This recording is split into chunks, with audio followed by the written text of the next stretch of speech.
Film की शुरुआत होती है और न्यूज़ वॉइस ओवर से हमें पता चलता है कि एना फ्रिट्ज नाम की एक मशहूर एक्ट्रेस की एक पार्टी में अचानक से डेथ हो गई और उसकी बॉडी को मुर्दा घर में लाया जा चुका है। जिस मुर्दा घर में उसे लाया गया है उसी मुर्दा घर में एक पाउ नाम का वर्कर काम करता है। उसके दो फ्रेंड्स इवान और हवी हॉस्पिटल में उसे अपने साथ पार्टी में ले जाने आते हैं, लेकिन पाउ काम के चलते जाने से मना कर देता है।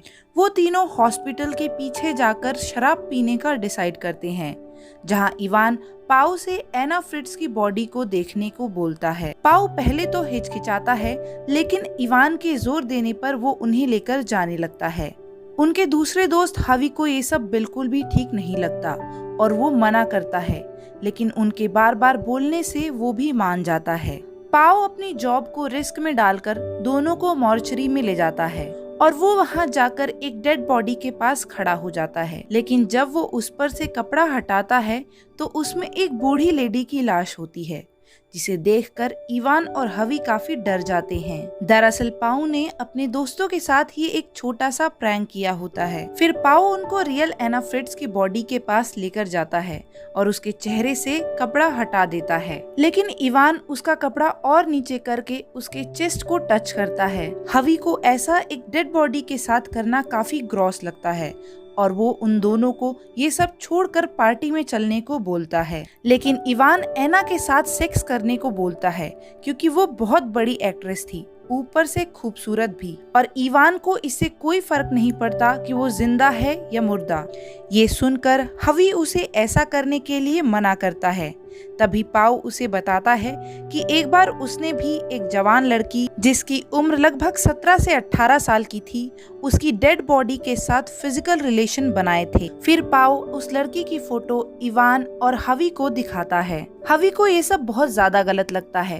तब पाउ उसे एक रूम में ले जाकर समझाता है और उधर इवान एना की बॉडी के साथ रेप करता है, और जब वो वापस आता है तब हवी उस पर बहुत गुस्सा होता है।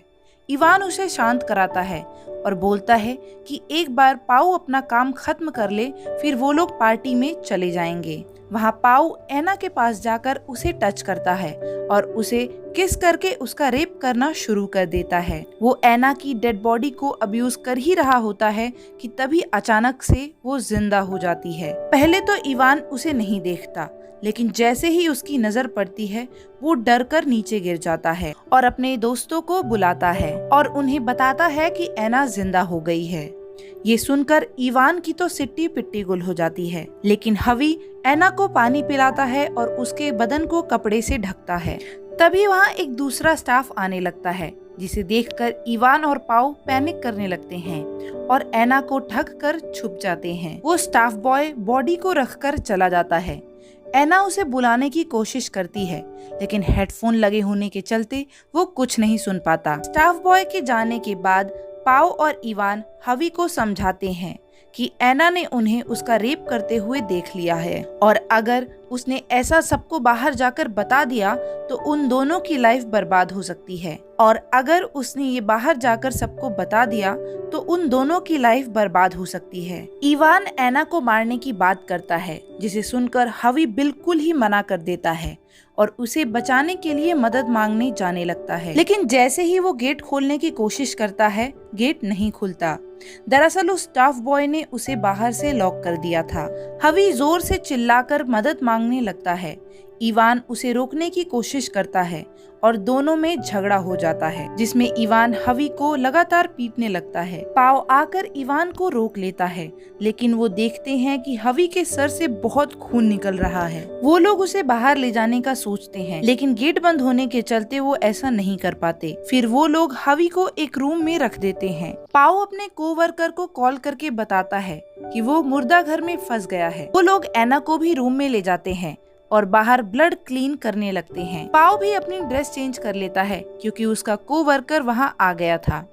एना हेल्प मांगने की कोशिश करती है, लेकिन इवान उसका मुंह बंद कर देता है। पाव अपने कोवर्कर से की लेकर उसके साथ ही चला जाता है, लेकिन इधर हवी की मौत हो जाती है। इवान उसे रिवाइव करने की कोशिश करता है, लेकिन इसका कोई फायदा नहीं होता। जब पाव वापस आता है तो वो हवी की बॉडी देखकर रोने लगता है, लेकिन इवान उसे बोलता है कि ये सिर्फ एक्सीडेंट था और अब उन्हें हवी की बॉडी को ठिकाने लगाना है। एना उनको बोलती है कि वो उसे छोड़ दें और वो बदले में किसी को कुछ नहीं बताएगी। पाओ उसकी बातों से कन्विंस होता है, लेकिन इवान उसे बाहर ले जाता है और बोलता है कि अगर वो सबको बता देगी तो हमारी पूरी लाइफ बर्बाद हो जाएगी। वो दोनों बाहर बात कर ही रहे होते हैं कि इधर एना को हवी की जेब में फोन दिखता है। वो कॉल मिलाने ही वाली होती है कि तभी वो दोनों अंदर आ जाती हैं। एना उनसे बोलती है कि उसने कॉल कर दिया है और उसके फादर अब उसे ढूंढते हुए आ रहे हैं। इवान पाओ से बोलता है कि अब हम कुछ नहीं कर सकते और वो एना की बॉडी को ऊपर ले जाने लगते हैं। वो लोग उसे ऊपर लेकर जा ही रहे होते हैं कि हवी के फोन पर अननोन नंबर से कॉल आता है और इवान को पता चल जाता है कि एना उनसे झूठ बोल रही थी। दरअसल एना की कॉल तो लगी थी, लेकिन कुछ बोलने से पहले ही वो दोनों अंदर आ गए थे। इवान और पाओ उसे दोबारा मॉर्चरी में अंदर ले जाते हैं, जहां इवान गुस्से में एना का गला दबाकर उसे थप्पड़ मारता है और बोलता है कि थोड़ी देर पहले तुम डेड थी और अब तुम दोबारा से ही डेड होने वाली हो। फिर वो हवी की डेड बॉडी को छुपाने के लिए कंटेनर लेने जाता है और पाओ एना को बांधने लगता है। एना उसे समझाने की कोशिश करती है। वो कहती है कि इवान झूठा है और तुम्हारी गैर मौजूदगी में उसने ही हवी का गला दबाकर उसे मार डाला, और अगर तुम मुझे जाने दोगे तो मैं सच में किसी को कुछ नहीं कहूंगी। पाओ थोड़ी देर के लिए कन्विंस तो होता है, लेकिन फिर वो एना के मुंह पे टेप लगा देता है और अंदर जाकर हवी का ब्लड साफ करने लगता है। एना मौके का फायदा उठाकर खुद को खोलती है और अपनी बॉडी को मुर्दा घर से घसीटकर बाहर निकल जाती है। वहीं इवान सबसे छुपते छुपाते कंटेनर ले आता है। पाओ खून साफ कर ही रहा होता है कि तब इवान उसे आकर बताता है कि एना भाग गई। दोनों मिलकर उसे ढूंढने चले जाते हैं। उधर एना खुद को घसीट घसीट कर लिफ्ट में पहुंच जाती है, लेकिन बदकिस्मती से इवान उसे ढूंढ लेता है और उसे खींचकर मुर्दा घर में वापस ले आता है। पाओ उसे पूछता है कि क्या तुमने हवी को मारा है, जिस पर इवान उसे बोलता है हाँ, लेकिन वो एक एक्सीडेंट था। पाओ बोलता है कि नहीं, बल्कि मेरी गैर मौजूदगी में तुमने उसका गला घोटा था। इवान बोलता है कि उसने ऐसा कुछ नहीं किया, एना उन दोनों में फूट डाल रही है और तुम उसकी मत सुनो। इसके बाद दोनों एना को किस तरह मारना है ये डिसाइड करते हैं। दोनों उसे उसकी सांस रोककर मारने का डिसीजन लेते हैं, जिससे कोई सबूत नहीं बचेगा। पाओ इवान को एक कपड़ा लाकर देता है, लेकिन इवान पाओ को कपड़ा वापस देकर बोलता है कि तुम ही अब इसको मारो। दरअसल पाओ एना को मारकर खूनी नहीं बनना चाहता था। इवान पाओ का हाथ पकड़कर एना के मुंह पर रखता है और दोनों उसका मुंह बंद करके उसकी सांस रोकने लगते हैं, जिससे एना की एक बार फिर से मौत हो जाती है। फिर वो दोनों मिलकर एना की बॉडी को स्ट्रेचर पर रखकर हवी की बॉडी को कंटेनर में डंप कर देते हैं, जिसे इवान लेकर चला जाता है और उसे ठिकाने लगा देता है। इधर पाओ एना की बॉडी को पूरी तरह से क्लीन करके ढक देता है, लेकिन जाने से पहले वो एना की बॉडी पर से कपड़ा हटाता है और हम देखते हैं कि एना अभी भी जिंदा है। अब आपको लग रहा होगा कि क्या वो अमृत पीकर आई थी, तो ऐसा नहीं है।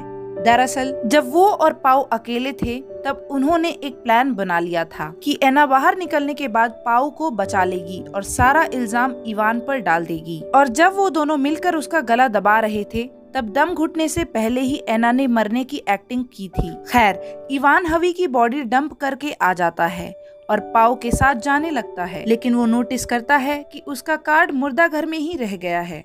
वो अपना आईडी कार्ड लेने जाता है।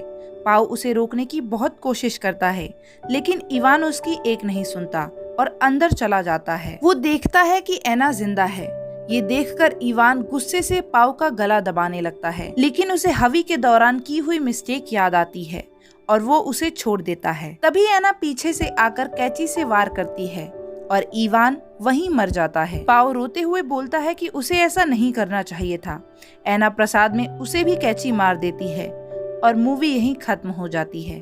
फिल्म की एक छोटी सी समरी यही है कि एना एक मशहूर एक्ट्रेस थी जिसकी पार्टी में मौत हो जाती है, और जब उसकी बॉडी को मॉर्चरी लाया जाता है तब वहाँ का एक वर्कर पाओ और उसका एक फ्रेंड इवान एना की डेड बॉडी के साथ रेप करते हैं, जिसके दौरान ही वो जिंदा हो जाती है। उनका तीसरा दोस्त हवी उसकी मदद करना चाहता था, जिसके चलते इवान से झगड़े के दौरान उसकी मौत हो जाती है और इवान एना को मारने की कोशिश करता है, लेकिन अपनी डिवाइड एंड रूल पॉलिसी से एना पाउ को अपनी साइड कर लेती है और इवान को मारकर पाउ को भी हेवन दिखा देती है। गाइज, अगर आपको जरा सा भी वीडियो पसंद आया है तो प्लीज वीडियो को लाइक और चैनल को सब्सक्राइब करना मत भूलिएगा।